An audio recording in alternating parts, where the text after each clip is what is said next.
Bir gün Enzo Ferrari Alfa Romeo'dan iş istədi. Romeo onu qovdu. O da getdi Ferrari'ni qurdu. Hal-hazırdakı dəyəri 79 milyard dollardır.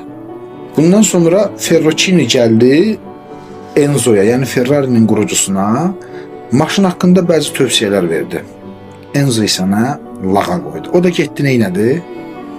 Lamborghini şirkətini qurdu. Yəni Lamborghini maşınlarını istehsallayan şirkətini quran adam oldu.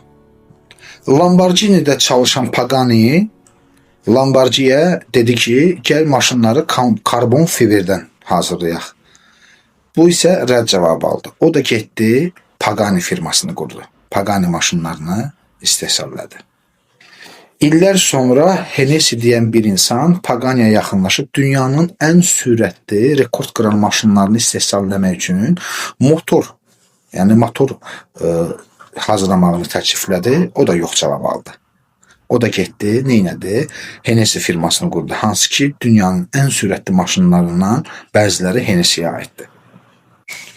Yəni dostlar, hər rədd edilmə yeni bir şeyin yaranmağına fürsət doğurur. Ona görə də rədd edilmədən qorxmayın. Networkdə də belədir. Rədd cavabını çox alacaqsınız, yox cavabını çox alacaqsınız. Bu sizi əksinə motivasiya etməlidir. Sizi motivasiyadan salmalı deyil. Daha ətraflı məlumat, daha çox motivasiya istəyirsinizsə kanalımıza abunə ola bilərsiniz. Videomuzu da bəyənməyi unutmayın. Təşəkkürlər.